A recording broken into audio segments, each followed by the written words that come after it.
vem aqui o som que nós estamos precisando.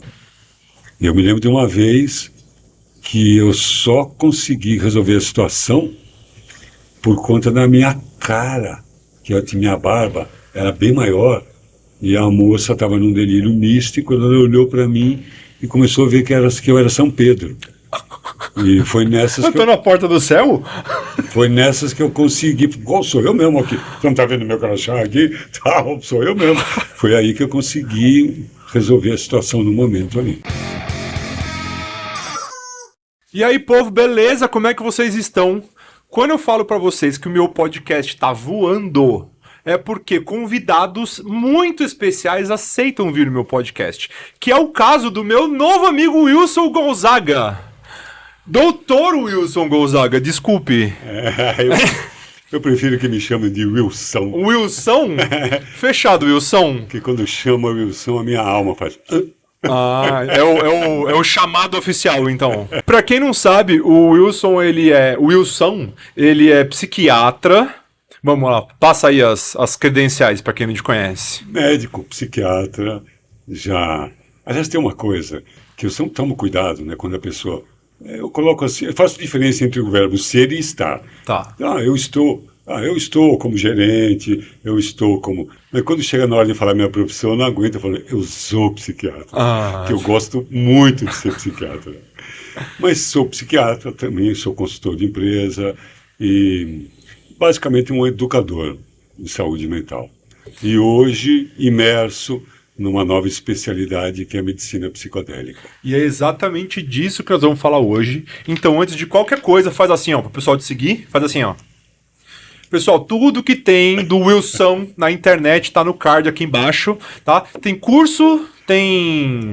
Tem uma comunidade que a gente tem... Lá tem todo o material que eu produzo, e produzo material já há muitos anos, sem interesse só mesmo de semear, que é o propósito.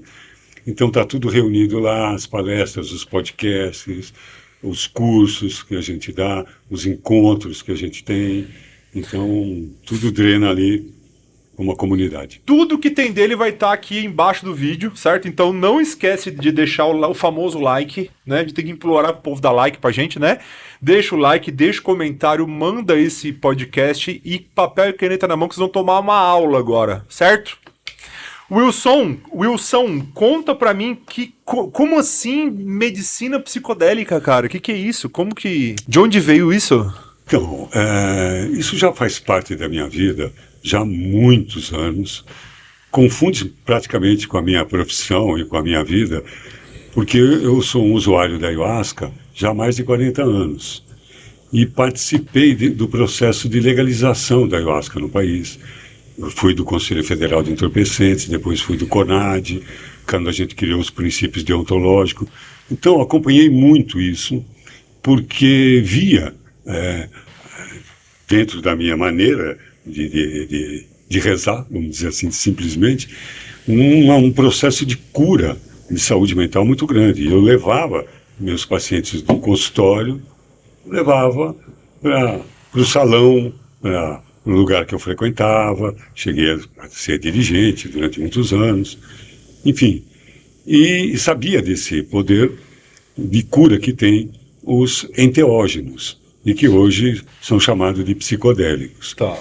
E, paralelo a isso, começou a vir um movimento que a gente chama de terceira onda, dos estudos dos psicodélicos, outros que não a ayahuasca, só a ayahuasca, como o próprio LSD, o DMT, que é o princípio da ayahuasca, a psilocibina, que é o cogumelo mágico, a mescalina dos cactos do México, e começou-se a estudar isso de novo, porque isso vinha com um estudo bem forte nos anos 70, que assim, nós estamos falando da terceira onda. A primeira onda qual é? Dos povos originários, que utilizam isso, essas medicinas, especialmente as naturais, não sintéticas, né? Especialmente não, exclusivamente essas, há muitos anos, tem provas arqueológicas de milênios atrás de uso cerimonial do cogumelo. E a gente sabe disso aqui nas Américas, né, dos maias, dos astecas, dos toltecas, que utilizavam. Eu achava que os incas utilizavam ayahuasca só. E recentemente descobriram numa ruína inca um cogumelo de ouro de 30 centímetros. Vai gostar de estrogonofe. Caramba, assim. bicho. O shimeji ali comia solto ali, né? Então, era sagrado. Então, a gente já conhece, os estudos antropológicos, sociológicos conhecem. E conhece a inocuidade dessas substâncias. E que sempre eram utilizadas para usos sagrados, para usos ritualísticos. E isso é estudado e conhecido há muito tempo. E aí os cientistas, percebendo isso, foram estudar as moléculas e viram que essas moléculas dessas substâncias são muito parecidas com a molécula, a serotonina, que é a molécula responsável pela depressão, pela ansiedade. Não é responsável, mas está envolvida nesse mecanismo, falando de uma maneira mais resumida. Sim. Então começaram a prestar atenção, inclusive os efeitos que tinham após um ritual, como é que a pessoa se sentia. E aí começaram a estudar, viram. E aí vamos pesquisar para as doenças que nós temos muito poucos resultados, a medicina oficial, com custo muito alto, não só para o bolso, mas principalmente de efeitos colaterais. Quais doenças são essas? Ansiedade, depressão, que são as doenças da hora. Toque, alcoolismo, dependência química, todas aquelas doenças graves e que nós temos respostas, como eu disse, muito tímidas, a custos muito altos. E a gente está começando a normalizar, né? A gente está começando a normalizar a depressão. Ah, hoje todo mundo tem depressão, hoje todo mundo tem TDAH, hoje todo mundo tem ansiedade, hoje, né? A gente está meio que tirando o peso, tá tirando a preocupação do tratamento dessas doenças, né? Porque ela tem crescido de maneira abundante. Tem uma coisa que é mesmo, como você bem colocou, da banalização. Então, uma tristeza, eu estou triste, e aí eu já digo que eu estou deprimido. A depressão é uma doença, é um diagnóstico, tem um CID. A tristeza é um percalço da vida, faz parte da vida e da vida normal de todo mundo. E está um pouco banalizado. Mas, independente disso, o índice mesmo do transtorno tem aumentado consideravelmente. Nós somos o campeão de ansiedade no país, no mundo. A depressão, hoje, é a primeira causa de absenteísmo no ambiente profissional, né, de faltas, de licenças médicas. Isso tem um custo muito grande.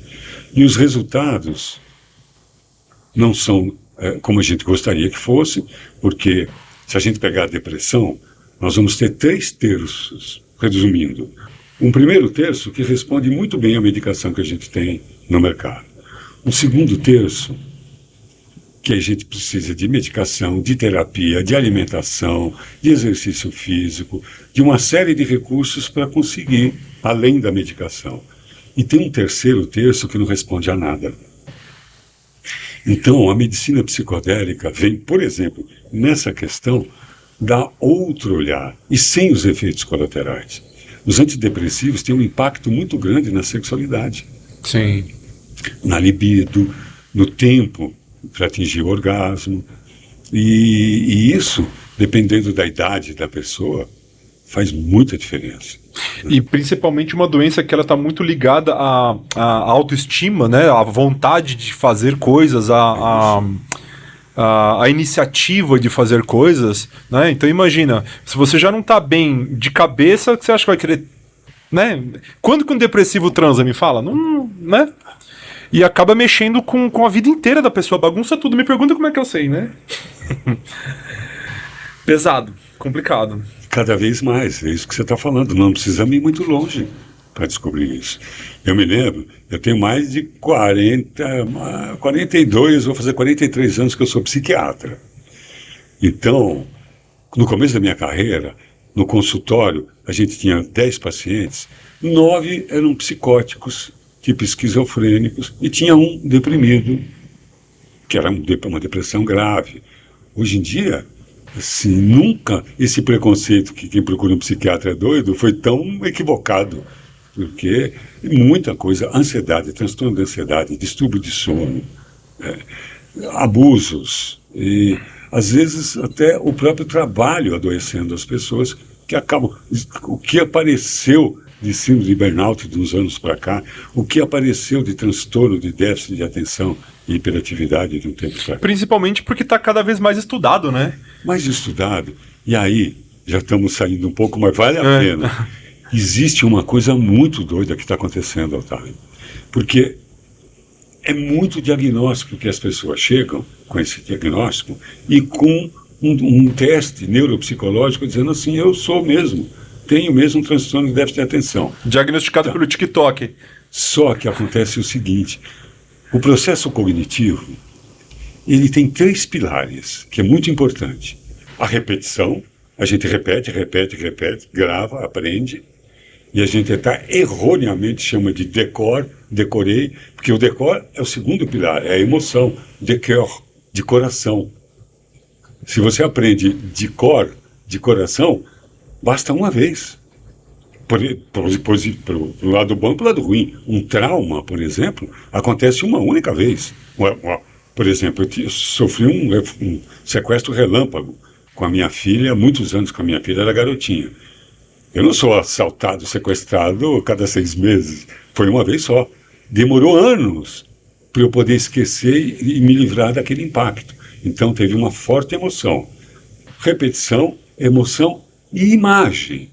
Que a imagem, ela é o amálgama e cria a imagem, e tanto que as pessoas que têm facilidade de imaginar, elas são conhecidas como boa memória, elas aprendem e retêm mais, porque faz parte do processo de cognição. Muito bem. Aí vem um aparelhinho desse, de que um tiozão de 70 anos, quer dizer, nem nasci com o chip adequado, não vive mais sem isso.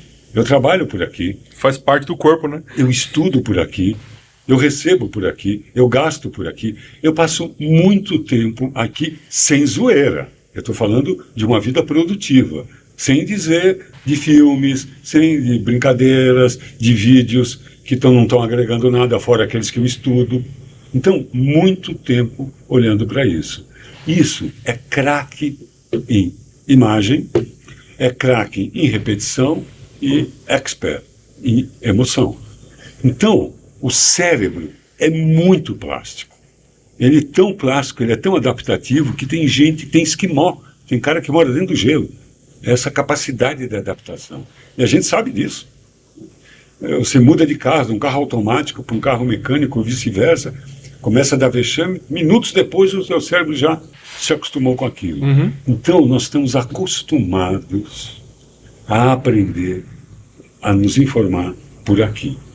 E estão falando em demência senil. Um pouco exagerado esse termo, mas o que acontece? Acontece quando a gente vai agora assistir uma aula, vai ler um livro, chega no último parágrafo, na última linha da folha, o que eu retive? Nada, porque a minha cabeça não está mais acostumada, desacostumou. E aí eu começo a achar que eu estou com transtorno de déficit de atenção. Aí eu vou procurar isso na internet, aí eu falo, não, eu tenho certeza. Aí eu vou fazer um teste neuropsicológico, ele vai reagir conforme o que está acontecendo no teu cérebro naquele momento. Você já está propício a responder tudo aquilo que te leva ao diagnóstico que você já acredita que você tem. Não, e ele vai dar uma fotografia daquele momento que é o que está acontecendo. Esquece a história da infância e tal, e se encaixa nisso. Então, está acontecendo comigo. Eu acabei de receber um convite, eu aceitei porque eu quis, de uma desembargadora lá de Manaus, num processo complicado para que eu fosse um perito. E é uma honraria, principalmente vindo dela, que é uma figuraça. Claro, deixa comigo, aceito ser perito e tal. Pô, quando eu fui ler a peça do crime lá, da história que eu tinha que ler, do processo, eu tive que ler 14 vezes e eu vou ter que ler mais 14 para poder entender aquilo. Primeiro que era um juridiquês, e segundo, que chegava no parágrafo eu já não conseguia mais prestar atenção naquilo. Por quê? É isso que nós estamos chamando de demência senil. Então a gente precisa de um cuidado com isso. Qual cuidado? Não deixar de ler. Não deixar de jogos de tabuleiros no tabuleiro, não na telinha, né? Isso que você está falando até agora, antes da chegada do chat GPT, né? Porque nós chegamos no alto da ladeira. Daqui para baixo, daqui para frente é só para baixo. não é? Onde você não precisa ler mais nada, você não precisa escrever mais nada, você não precisa interagir mais nada. Só precisa saber fazer pergunta. Né? Então vira e Isso. fala assim, olha, faz um resumo de 10 páginas pra mim do livro do Inferno de Dante. Tá na mão. Agora lê pra mim. Agora eu quero que você leia pra mim com a voz da Angelina Jolie. Que mais? Agora coloca ela lendo pra mim de biquíni. Acabou. Você entende? Então, o que eu vejo. O que eu vejo é o seguinte: a gente evoluiu tanto pra chegar no pico da montanha e pra poder emburrecer. Porque a gente não tá mais desafiado do jeito que a gente era, não é verdade? A gente perdeu habilidades sociais, a gente já não conversa com mais ninguém. A gente já não, né? A gente já não conversa com ninguém, cada vez com menos motivos para sair de casa por diversos fatores. Passamos por uma pandemia que ninguém saiu puro disso. Todo mundo saiu com... Lesado. Né? Todo mundo saiu dando um choque né? Tudo fudido da cabeça, vamos jogar real mesmo, né? E assim... E pra onde é que nós vamos, doutor? Então, é isso aí. Nós temos uma falácia de que nós vamos prejudicar o planeta. O planeta existe há muito antes da gente e vai continuar aqui. Nós acabamos de chegar. O que nós estamos em ameaça é que da nossa espécie continuar em cima desse planeta. Porque não é sustentável as nossas relações conosco mesmo, com o outro, com a natureza, com o mercado, com o trabalho, a relação com o ter em detrimento do ser. E nós estamos virando um bando de doido.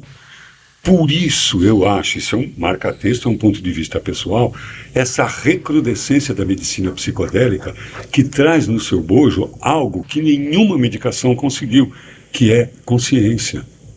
Nós nem conseguimos definir direito o que é consciência.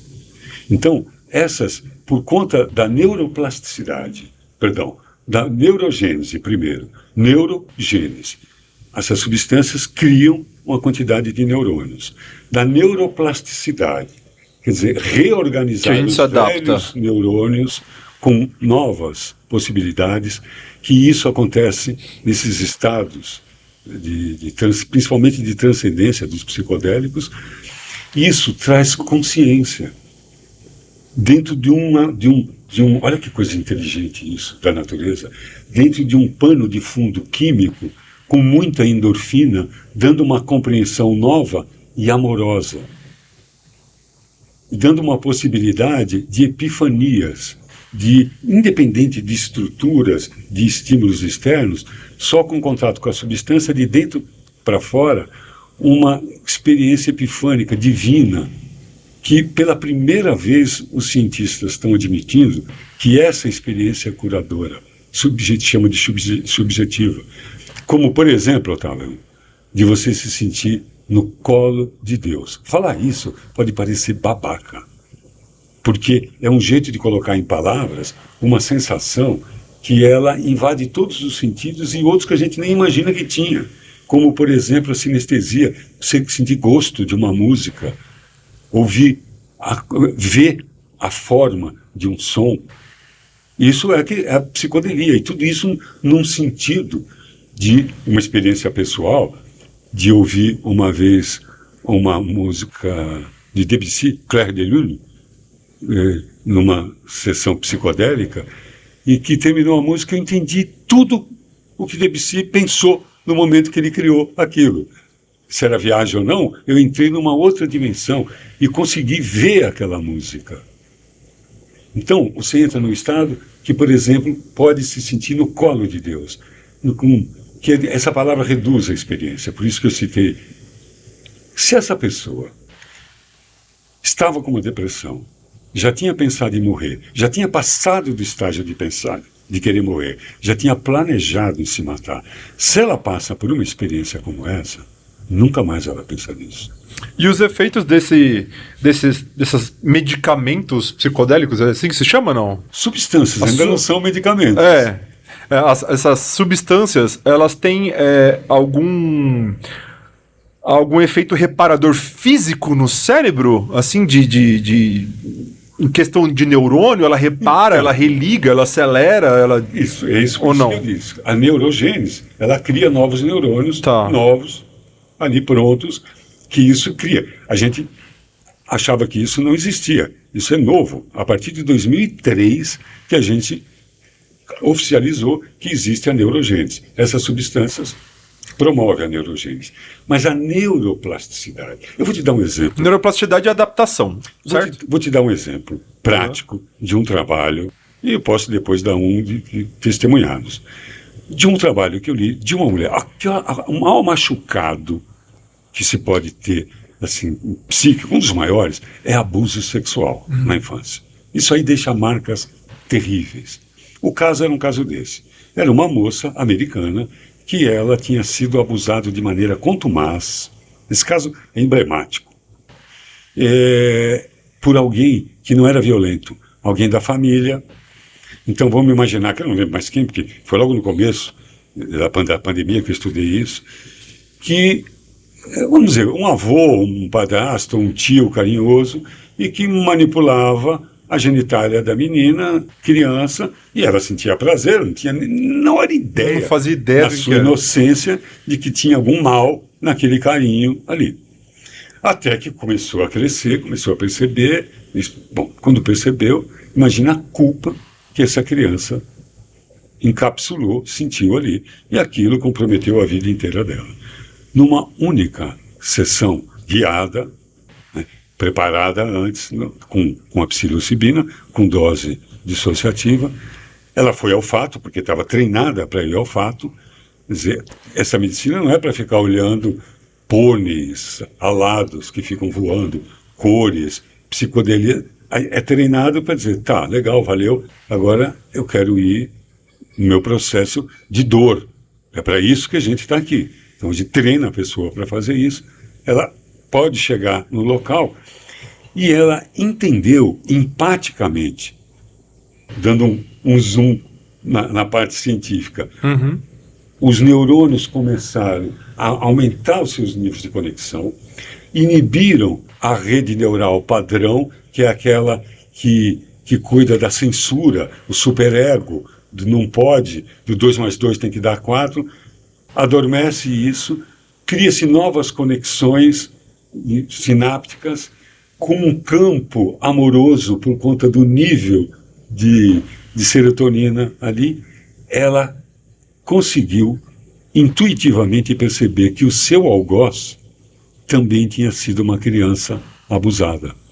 Ela conseguiu ressignificar um negócio? Não ressignificar. Ela intuiu e entendeu que ali tinham duas vítimas. O abusador também era uma vítima, porque muito provavelmente ele tinha sido uma criança abusada. E já acertou na mosca, porque nem toda criança abusada vai ser um abusador ou uma abusadora quando adulto. Nem todos. Mas todo abusador ou abusadora tem um passado de criança abusada. Nossa. Ou sexual, ou violência. Atrás de todo déspota violento, existe uma criança ferida e violentada também. E ela entendeu isso empaticamente. E, obviamente, quando ela entendeu, ela imediatamente perdoou o seu algoz. Naquele momento do perdão, ela se livrou de toda a culpa. Se ela livrou da culpa do seu algoz, imagina a que ela tinha naquele processo, numa única sessão. Então, neurofisiologicamente, a gente entende pela neuroplasticidade ativada num campo amoroso. Mas o que é isso que acontece? Grau de consciência. Existe, eu não me lembro o nome deles, 2 prêmios Nobel de Química, que chegaram às suas conclusões usando LSD. Que não estavam numa rave, estavam ali usando na expansão, buscando aquilo que queria e buscar alguma coisa que no seu estado ordinário de consciência não poderiam ter. Eu acredito que a dosagem deve ser menor também, né? Ou não tem nada a ver? Porque assim, eu nunca tomei, tá? LSD, essas coisas assim. Mas pelo que eu sei, é um negocinho desse tamanho assim, que o pessoal usa, né? Que coloca na língua, que é um... Sim. Não, um papelzinho pequenininho. Tem o MD também, que é do pacotinho. Eu nunca... Sim. O problema das drogas recreativas que tem no mercado é que elas não são puras. Elas estão absolutamente batizadas, contaminadas com a proposta do seu uso. Tá. Então, se aquilo é para usar numa balada, eu não vou querer alucinar e nem enxergar meus traumas de infância. Eu quero uma substância que me deixe alegre, Pra poder render também, né? feliz e que aí tem muitos anfetaminoides ali Tá. para ficar na alegria, no ânimo, na excitação. Então, elas são contaminantes. Quando a gente fala da medicina psicodélica, a gente fala de experiências com essas substâncias puras. E no caso da psilocibina, não tem como, é o próprio cogumelo. É o cogumelo que tem aqui no Brasil a psilocybe conviensis. Então, a dosagem varia de 3 até 6, até mais gramas em alguns casos. Mas que ela pode ser utilizada também em microdoses ou doses subpsicodélicas. É de comer, é de tomar, é de fumar, é como que... Comer. É de comer. De comer.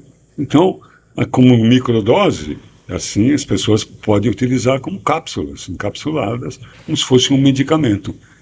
Caramba. Para combater depressão, E ansiedade. nesse tratamento, é indicado a pessoa fazer terapia no paralelo ou não necessariamente?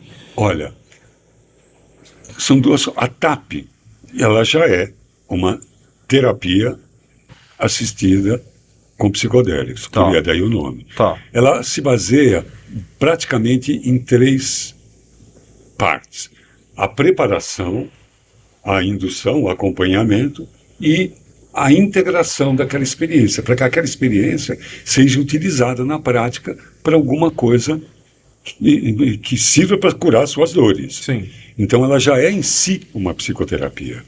A sessão de psicodélicos é uma, esporadicamente. E às vezes em cada caso é recomendado. Esses são os protocolos de pesquisa que a gente tem. E dependendo de cada caso.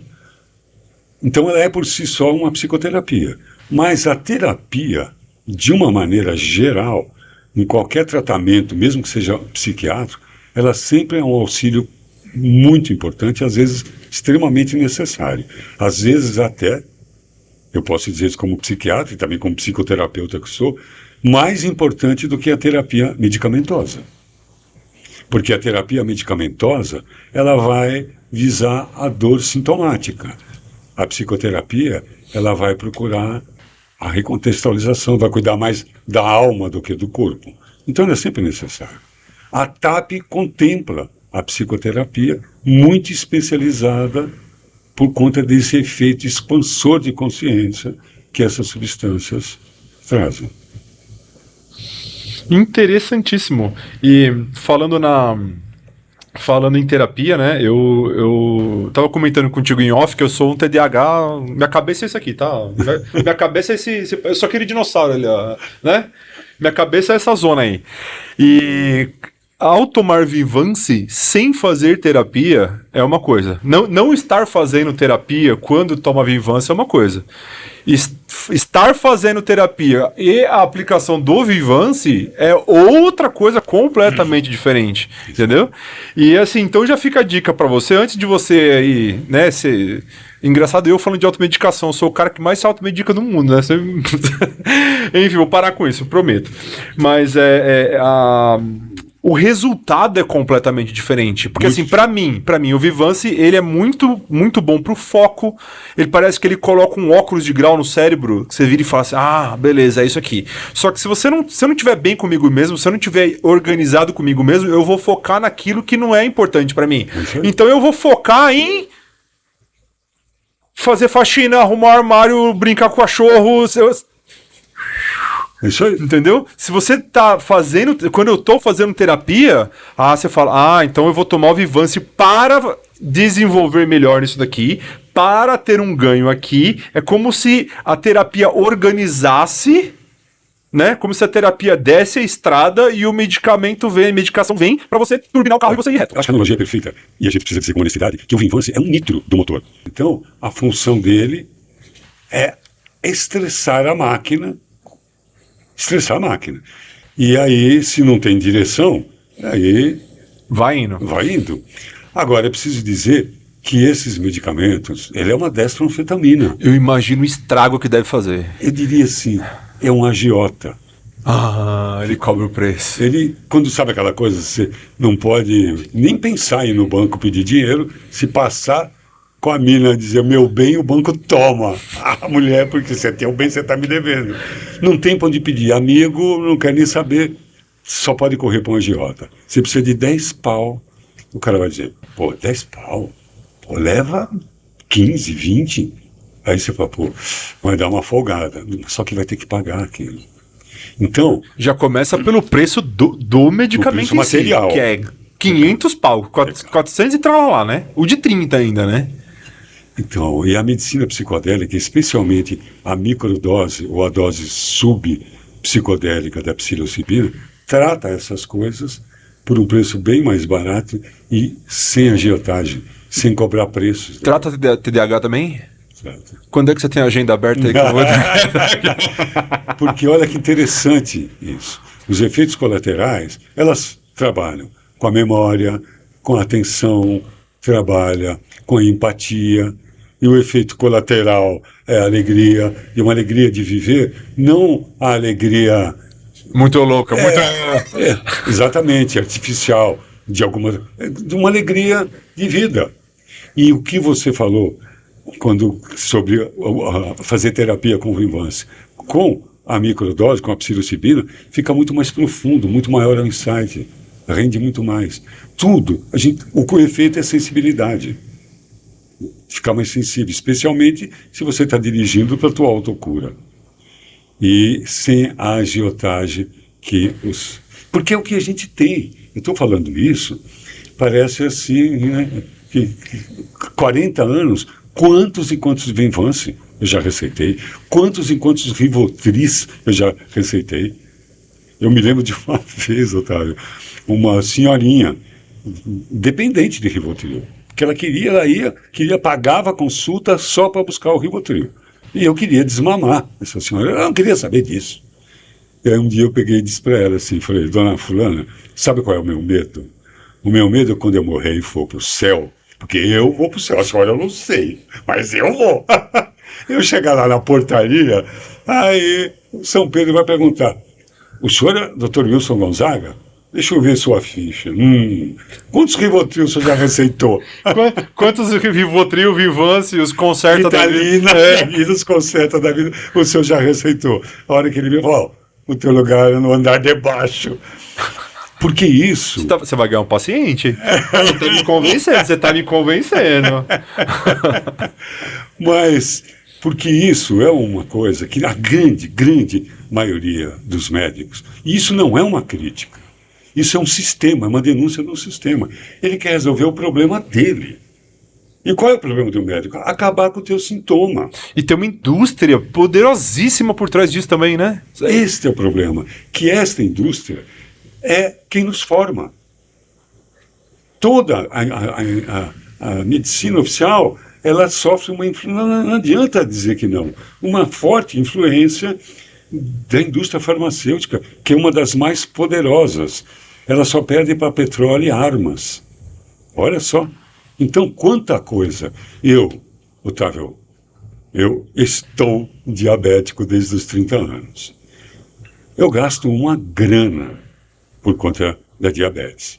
Inclusive um aparelhinho aqui, tecnológico, um chip aqui, que todo mundo deveria ter isso. Eu pego o celular, passo aqui, eu fico sabendo da minha glicemia. Custa uma grana e só dura 15 dias. Aí você vai me perguntar, mas por que dura 15 dias? Por quê? Porque... Pelo mesmo motivo que antes a televisão durava 20 anos e agora você troca a televisão a cada 1 ano e meio. Isso aí. Você paga um carro popular numa bosta dessa e dura 2 anos no máximo. Tomar no cu, né, velho? E a gente paga. Que palhaça. A gente é escravo real, né? Esse é um Matrix. Isso é um Matrix. Então, é isso. As respostas que a gente tem para algumas doenças são muito limitadas. Porque, de fato, nós conhecemos muito pouco ainda sobre o cérebro.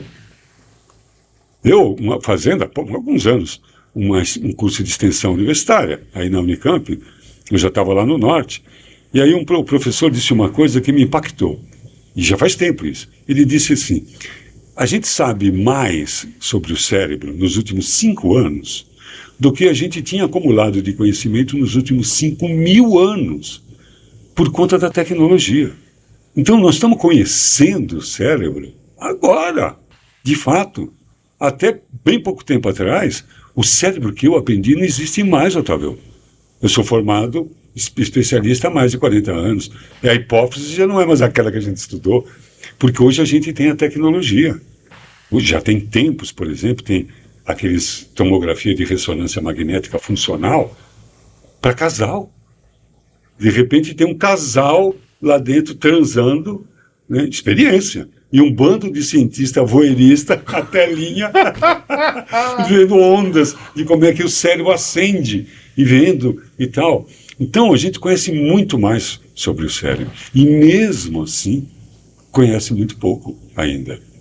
Nós estamos começando, isso é fantástico, isso, uma conciliação entre ciência e espiritualidade por conta do conhecimento do cérebro, sabendo que existe um determinado ponto no córtex pré-frontal que quando uma pessoa ora com fé, né, com crença, aquele ponto acende em todas as pessoas que fazem aquilo.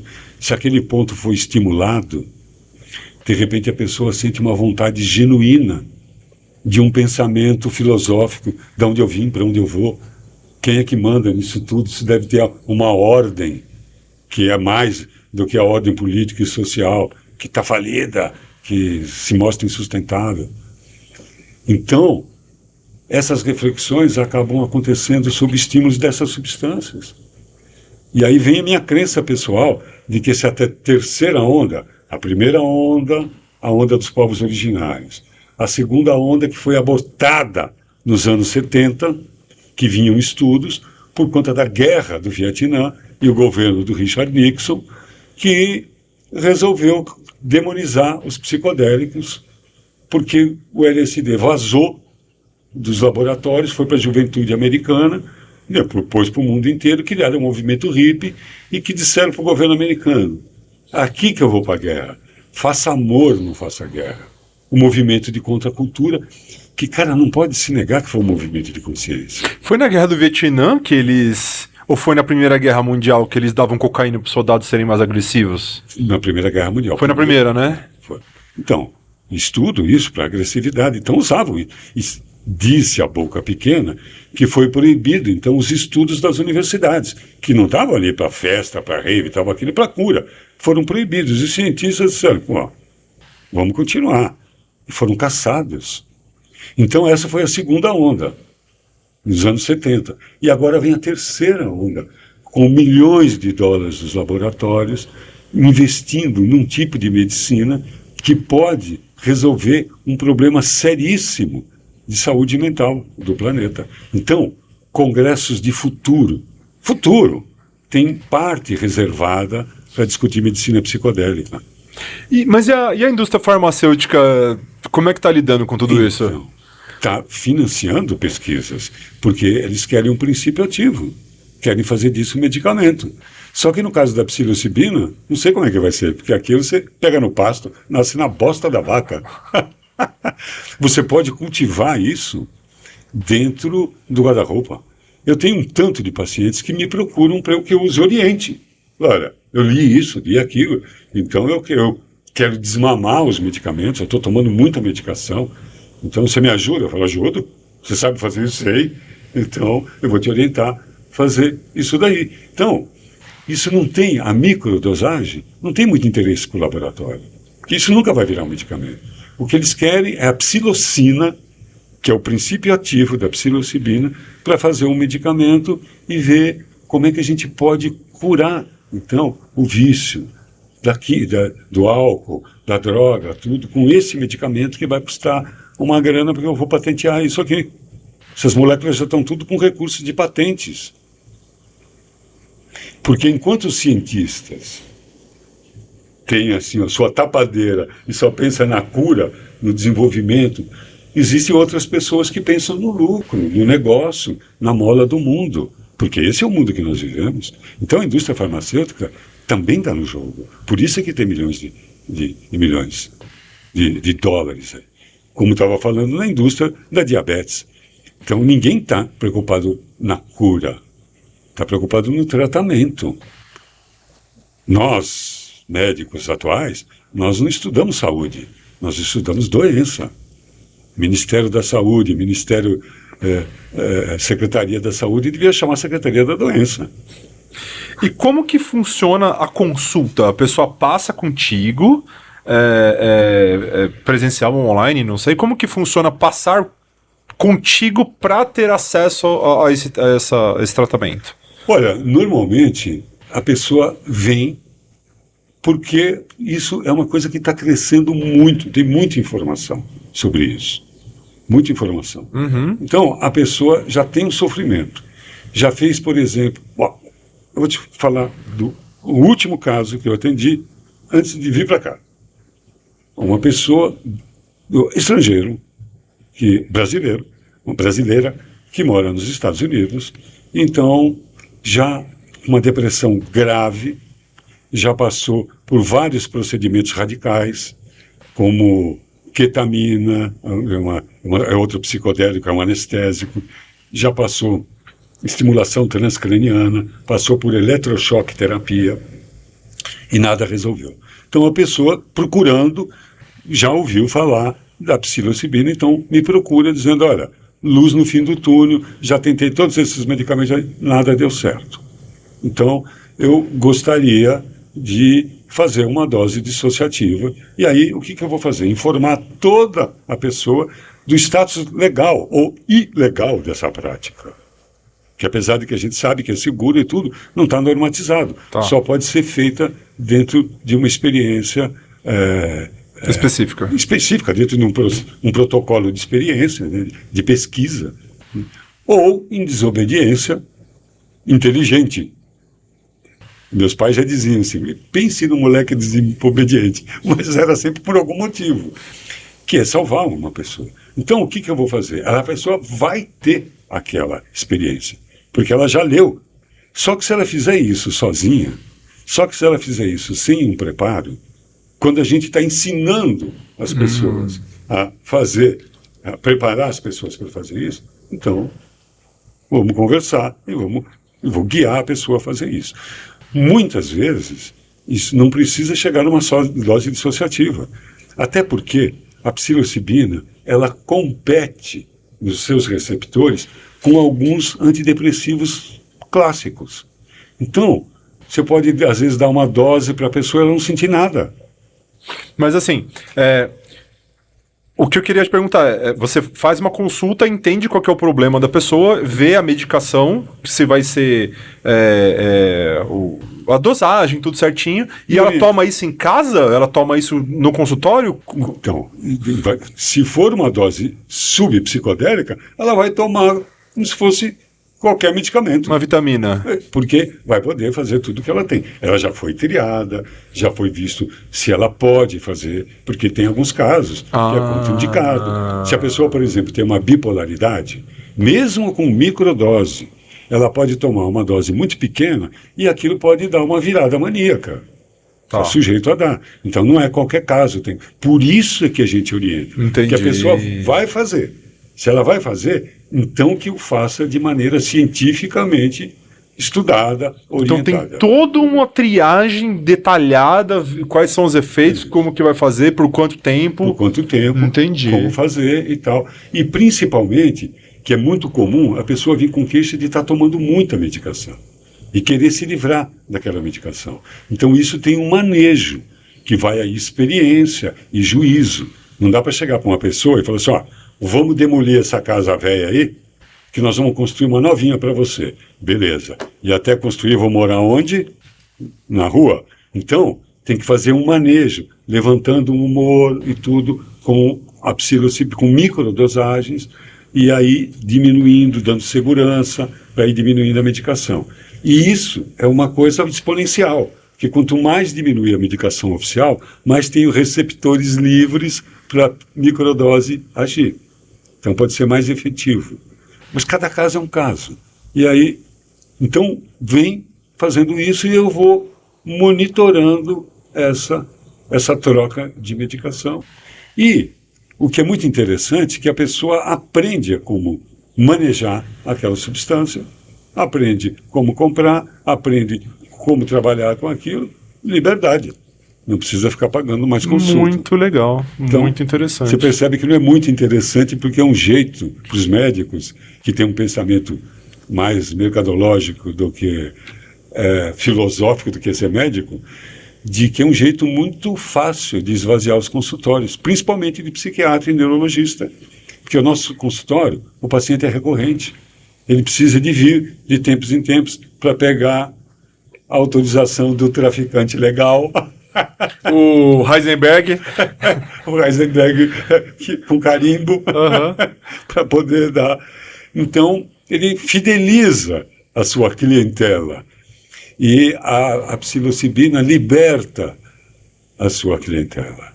E nós estamos falando, você falou muito sobre essa Psilocibina. Psilocibina, que é o cogumelo. Que é o cogumelo. E a parte da cannabis, trabalha também ou não? Sim, a cannabis não é exatamente um psicodélico, mas ela tem uma função muito importante para a saúde mental. E hoje tem também substituído várias medicações alopáticas com efeitos colaterais. Eu vi uma reportagem, é um trecho de uma reportagem sobre pacientes com Parkinson. Pacientes com Parkinson que utilizaram o CBD lá, chama? O óleo, né? O óleo essencial. E assim, você fala, caramba, crianças autistas também. É isso aí. A minha experiência, eu tive uma época que eu vivi lá no norte, eu fui para viver a selva. E fui trabalhar nas cidades pequenas, com uma população indígena. E aí, era fácil, porque um médico experiente, com um currículo, com a idade, não é nem currículo, com a experiência. Então, era muito requisitado lá.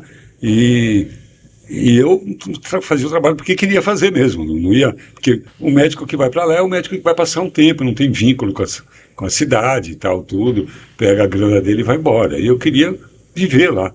Então, foi muito rico. E aí eu tive uma experiência que eu era o médico mais parecido com o neurologista, era eu, que era psiquiatra. Então vinha os casos de neurologia, crianças com retardo, Alzheimer, e que eu tive oportunidade de aprender um monte de coisas. E foi aí que eu comecei a usar o CBD. Então usava para crianças autistas, para Parkinson, como você falou, para Alzheimer, com estabilização do quadro e até retrocesso. E passei por umas, né? Porque eu fazia isso, porque eu queria aprender também isso. E eram pessoas que não tinham muito dinheiro. E na época não estava ainda normatizado, legalizado. Só tinha as ONGs e pessoas que vendiam clandestinamente e tal. E um dia eu fui tratar uma pessoa com uma doença neurológica degenerativa, que a gente sabia o final, né? Mas estava tratando para amenizar e estava tratando com óleo. E a pessoa estava indo muito bem. E a pessoa não tinha dinheiro. E eu comprava o óleo, a mãe nem sabia, e dava para a pessoa, e ela sabia que era um óleo do extrato, da maconha, do CBD, e papapá, bababá. E ela chega, o prefeito da cidade, chega e encontra a mulher e fala: ô, dona fulana, prefeito de cidade do interior do Amazonas, como vai o nosso amigo Rosivaldo? Está muito bem, porque agora o doutor Wilson começou a dar maconha pro meu filho. E aí? Bom, graças a Deus, o prefeito me conhecia, sabia que tinha alguma coisa de errado, né? Por conta do meu moral na cidade e tal. Aliás, sou cidadão manicorense lá, que a cidade, os vereadores me deram esse título, que muito me honra. Tem alguns títulos no meu currículo que eu acho besteiras. Por exemplo, eu sou comendador. Comendador? Ganhei. Isso é muito medieval, né? Isso é muito medieval. Eu tenho vergonha de dizer isso, eu digo fazendo piada. Mas cidadão daquela cidade muito me honra. Que bacana. Foi muito legal para mim. Mas o prefeito me viu e já chegou rindo. E ia falando assim, que Ô, história Beira-Mar! é essa? Ô, Beira-Mar, chega aqui, vamos conversar. Que história é essa do senhor tá dando maconha? Chegou rindo, né? Aí a gente riu, falei, não, é isso. Não, olha, porque eu já tinha até um projeto que não deu certo, de estar conversando com a secretária, de a gente conseguir esses olhos de ONG, porque tinha muita criança que eu queria que precisava usar e tal. Então, ele já sabia disso, essa história, foi só porque chegou desse jeito a notícia, né? Nossa, que legal, que legal. E aí falamos do cogumelo, falamos do canabidiol, qual que é o outro que... Olha, Quais são as... o mais conhecido e utilizado, que é aprovado pela lei para uso ritualístico, é a ayahuasca. Que medo, hein? Que modificou muita coisa no mundo. E ela, com certeza, contribuiu um tanto para a abertura do estudo dos outros psicodélicos. Porque ela, nessa fase da terceira onda, ela foi a pioneira. E ela foi aprovada para uso ritualístico, não para uso terapêutico, apesar de ser extremamente terapêutico. Porque a gente tem que pensar uma coisa, Otávio, que a sensibilidade jurídica ela está atrelada ao movimento socioeconômico da época. Há um tempo atrás, o futebol era proibido para as mulheres.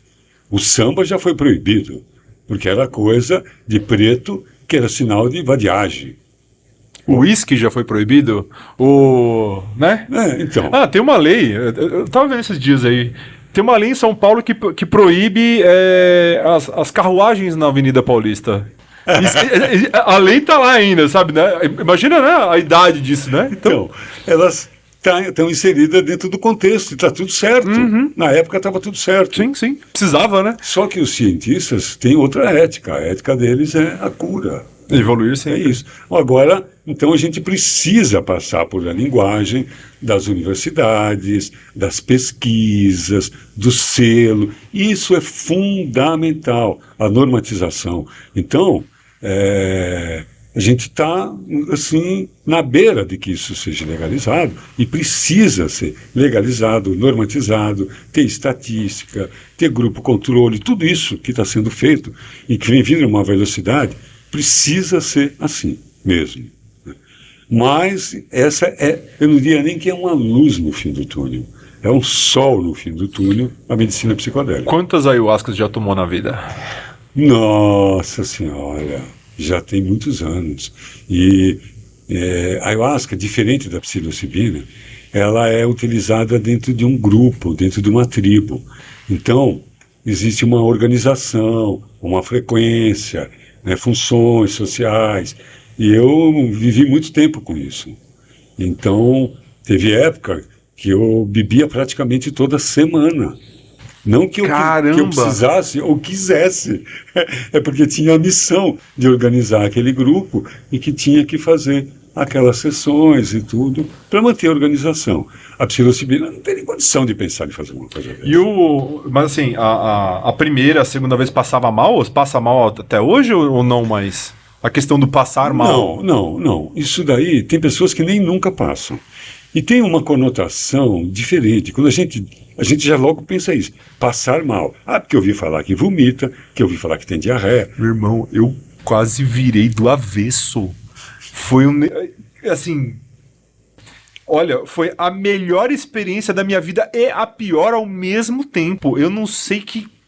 Olha, eu recomendo, mas eu faria de novo? Nem fudendo.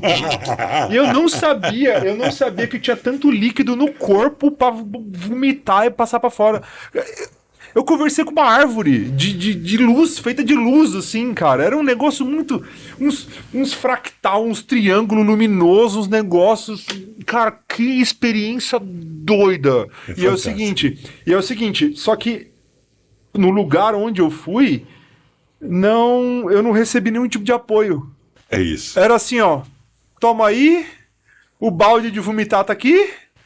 Você passa 12 horas, 24 horas num local isolado, você não fala com ninguém, você não tem celular, você não tem nada.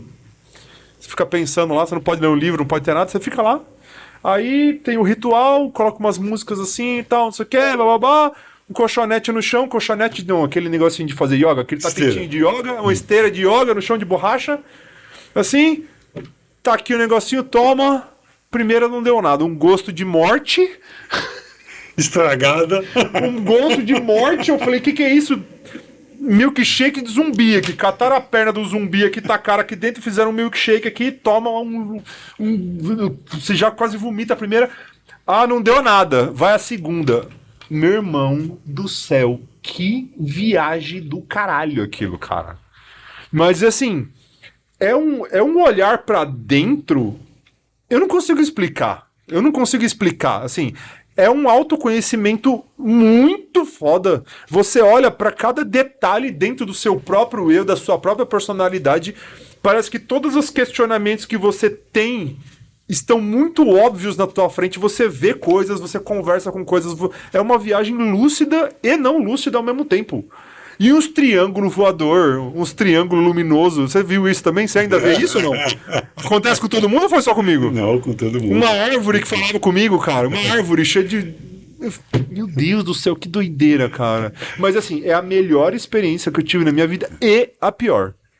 Aí eu te pergunto, como que é tomar ainda hoje, depois de tantos anos, ainda acontece isso ou não? Então, antes de falar da minha experiência, que eu hoje já tenho bem mais controle da mente para poder ter uma viagem um pouco mais Dá confortável. pra controlar aquilo?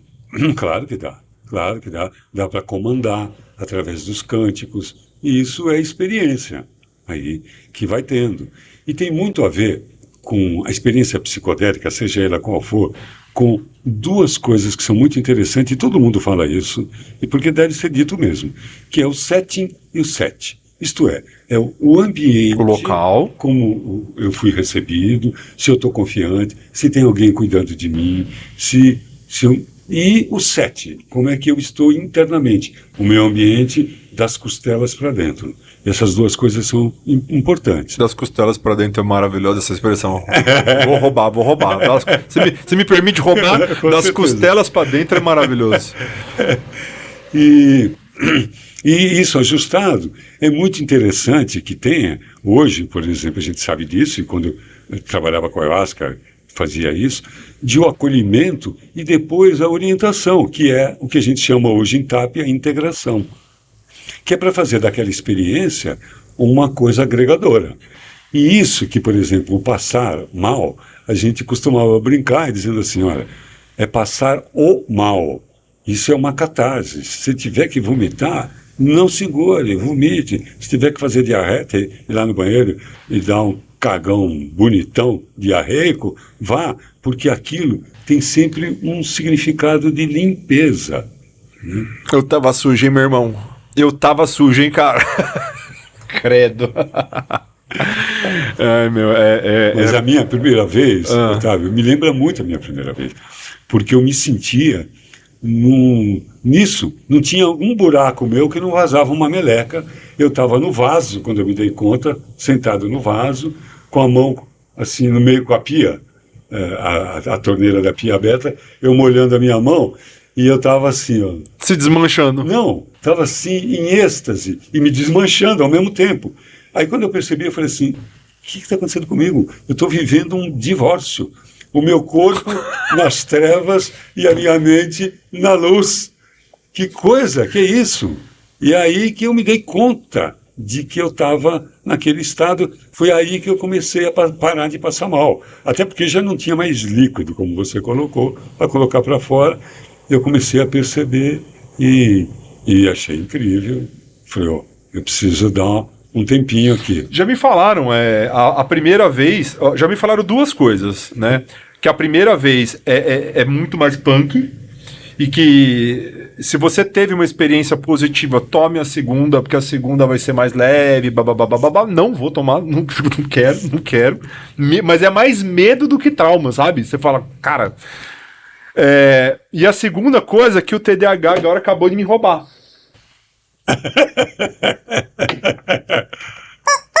Droga.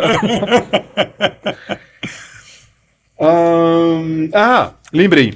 Que tipo assim, falam que se você tiver muito mal, depressivo, ansioso, não é bom tomar. Então, se a pessoa está indo pela primeira vez, eu aconselho que ela preste muita atenção nessas duas coisas, no ambiente que ela vai estar externamente e no ambiente que ela vai estar internamente.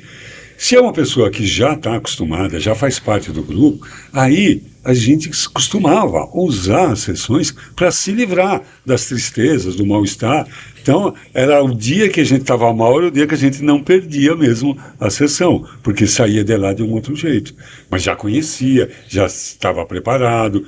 Quando a onda começa a crescer, é o momento de virar a prancha e sair remando e começar a surfar e não tomar vaca como as primeiras vezes, né? Porque aí sim, mas como primeira vez é bom estar bem. E é muito importante falar aí para quem está assistindo a gente, se você tiver curiosidade, aquilo que o doutor falou, vai num lugar onde você seja acolhido, porque onde eu fui, o copinho de morte tá aqui, vai lá e se vira e assim, faz falta, o acolhimento ali faz falta, sabe? E não me foi explicado nada. Não me foi explicado nada, não me foi falado nada, não me foi... Tá ali, ó. Toma ali, se você passar mal, seu balde tá aqui, um baldinho pra cada um. As estrelas estão ali, ó. Se você quiser olhar pras estrelas, você fica à vontade, a musiquinha tá aqui. E é isso, open bar de triângulo luminoso na sua cabeça e árvore falante, pelo amor de Deus. Aí o medo de não voltar, aí depois você fica, caralho, eu tenho TDAH, será que TDAH pode tomar isso? TDAH pode tomar isso? Pode. Caralho, velho. Mas eu tinha medo de birutar de vez. Eu fiquei real com esse. Então, mas foi falta de preparo. É. Porque mesmo com essa, vamos dizer assim, solidão ali, falta de cuidado, e esse pseudo desamparo, a pessoa pode ter uma experiência fantástica mesmo assim. Mas é importante que tenha, porque se ela, nos momentos de dificuldade, é importante que ela abra o olho e veja uma pessoa que bebeu o mesmo tanto que ela, talvez mais, e que está sereno, tranquilo, que sabe como te acolher, falar uma palavra, te acalmar, porque está ali para isso, porque ele já passou por aquilo e já teve gente que o acudiu, que o socorreu, então ele está treinado para fazer isso, então é importante. Existe overdose de ayahuasca? Então, não. Isso, nenhum psicodélico. Isso já é estudado em laboratório. O risco são aquelas pessoas que podem eclodir alguma coisa que estava ali dentro e aquela experiência facilitar a eclosão. Então, esses casos são os casos que a gente chama de casos de exclusão. Então, melhor não. Com risco até de estar sendo injusto. Que é aquele que você falou de bipolaridade, não sei o quê, se a pessoa já tem um pezinho ali e ela for de aventureira e é isso. Por exemplo, porque já aquele caso emblemático, famoso, que foi até o que me levou numa entrevista no Jô Soares, de o Glauco, que era o cartunista, ele foi assassinado, o filho dele, por um menino que fazia parte do grupo dele, mas que nem estava mais bebendo ayahuasca, mas que tinha uma esquizofrenia de base, surtou. Então, esses são casos que a gente toma cuidado. Eu, algumas vezes, já fui chamado, que todo mundo não, mas algumas pessoas já me conheciam, sabiam que eu era psiquiatra, para ir socorrer gente do núcleo deles, casas amigas, vem aqui o som que nós estamos precisando. E eu me lembro de uma vez que eu só consegui resolver a situação por conta da minha cara, que minha barba era bem maior, e a moça estava num delírio místico, ela olhou para mim e começou a ver que eu era São Pedro. E foi nessas eu tô na porta do céu? Foi nessas que eu consegui. Sou eu mesmo aqui. Você não está vendo meu crachá aqui?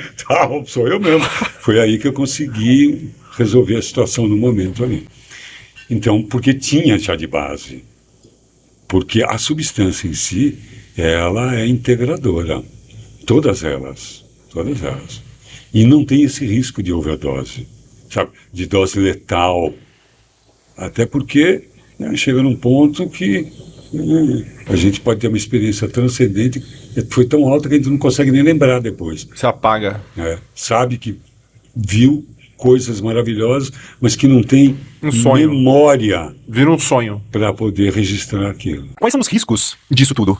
Então, isso é uma coisa interessante, porque mesmo que a gente saiba que são substâncias seguras, elas precisam ter indicações, porque nós estamos falando de uso para cura, estamos falando de uso dentro de um olhar de cura, né? Então, da TAP, da terapia assistida com psicodélicos. Então é importante que fique claro que isso tem um risco de ser usado, ou um tipo de ganho recreativo, que não tem nada a ver com o risco que eu O estou brasileiro adora uma automedicação, vulgo eu, né? Não, vulgo brasileiro. Né? Isso. Então, existe esse risco, especialmente porque a gente precisa, mesmo que seja em doses subpsicodélicas, do que está tomando, qual é o propósito, de manipular o protocolo, porque isso é experiência e controle. Não dá para ler e dizer, então já sei, vou seguir o protocolo do Pola, vou seguir o protocolo do Fedman, então vai dar certo. Não vai. Então, precisa de acompanhamento e saber do status jurídico que nós estamos hoje. O status jurídico é que estamos em projeto de pesquisas, de estudos, observação clínica para legalizar isso. Tanto que eu faço parte, como eu acho que eu disse, né, de um grupo de médicos, na Alma Viva, que está fazendo, já estão na segunda turma, de um curso de pós-graduação para médicos e psicólogos em medicina psicodélica. Caramba, que legal. Para que, muito rapidamente, muito provavelmente, esse ano, o FDA dos Estados Unidos já aprova e isso seja, na sequência, implantado aqui, porque nós temos centros fortes estudando aqui. Nós temos no Nordeste, na Universidade do Rio Grande do Norte, trabalhando com o DMT, na Universidade da Paraíba, tem, aqui em São Paulo tem o Instituto Faneiros, que não é ligado diretamente à universidade, treinando já pessoas, gente séria. Então, tem muita gente, lugares bons, cientistas, antenados em entender como é que a gente trabalha com essa nova forma, que vai revolucionar a saúde mental. Que vai revolucionar. É uma coisa que eu disse, que eu peguei para mim essa frase, que eu não sei quem foi, foi do Pola, que diz que a medicina psicodélica está para a saúde mental como um dia a penicilina já teve para a medicina interna. Por isso que eu falei que isso não é uma luz no fim do túnel, é um sol no fim do túnel que vem vindo. E uma coisa que pode ser trabalhar com a cura e com a transcendência. E ajudar a ciência e a espiritualidade a entenderem como é que são esses processos dentro da gente. E a gente dá mais sentido na nossa vida. Legal, nada contra quem faz uso recreativo, mas a conversa é outra agora. É que o uso recreativo, ele tem uma fuga por trás, né? Ele tem uma fuga por trás, ele tem um propósito por trás, é só ativar neurônio pra ter dopamina, ficar doidão e ouvir música alta. Só que nós estamos falando de algo extremamente sério que é pra curar pessoas mesmo, né? Pra ajudar pessoas que têm, desde, por exemplo, a minha professora de psicanálise, Janine, um beijo pra você, ela tem fibromialgia. E eu não fazia ideia do que era fibromialgia. E ela tentou me explicar, depois eu fui ver os vídeos e tal, fibromialgia. Cara, deve ser um negócio infernal. Porque não tem explicação, não tem. É uma doença autoimune onde o seu corpo entra em guerra com você mesmo e é isso daí, entendeu? Então acredito eu que deve ter alguma coisa específica pra fibromialgia, porque remédios específicos pra isso é só pra dor. E muitos desses remédios nem funcionam pra fibromialgia. E você fala, como é que você trata um negócio desse? Tá aí, que é uma coisa que a medicina canábica trata com algum sucesso e com bem pouco efeito colateral.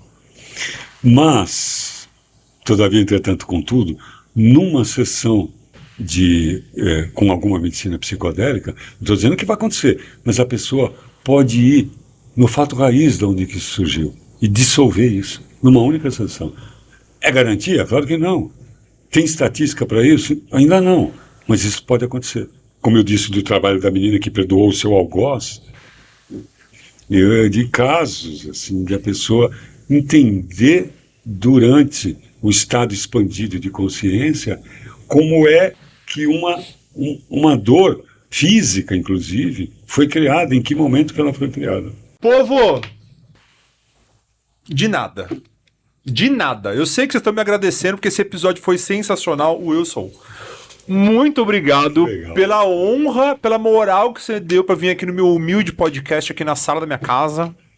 Muito obrigado por tudo. Faz assim mais uma vez. Aqui. Tudo que tem do Wilson nessa internet tá aqui embaixo. Vejam tudo aquilo que ele produz conteúdo. Ele é um cara muito sábio, esse maratone de verdade aqui, ó. Segue ele no Instagram. Tem canal no YouTube também ou não? Tem um canal no YouTube. Eu comecei pelo YouTube. A primeira coisa que eu conheci. Ele tem muitos anos esse canal. Eu te conheci pelo Instagram. É mesmo? Eu não fui fuçar no seu YouTube ainda, mas vou fuçar. Ixi, ele é muito antigo. Eu tinha cabelo ainda na época. Eu já tive cabelo um dia, sabia? Depois a gente conversa sobre isso. Mas olha, falando de um cabeção para outro cabeção, o que aconteceu aqui é que eles fugiram de casa por conta do barulho do andar de baixo. Era muito barulho mental no andar de baixo, eu? Muito barulho mental. Pessoal, muito obrigado por vocês estarem aqui até o final do vídeo. Não esquece de deixa a sua pergunta aqui embaixo, que depois eu mando pro doutor, o doutor responde. Tá? Dá aquela moralzinha pra mim, dá o like, compartilha esse episódio, faz toda aquela lição de casa que eu sei que você não gosta de fazer, mas você não tem a noção do quanto isso me ajuda e ajuda outras pessoas também, certo? Pessoal, muito obrigado mais uma vez, valeu!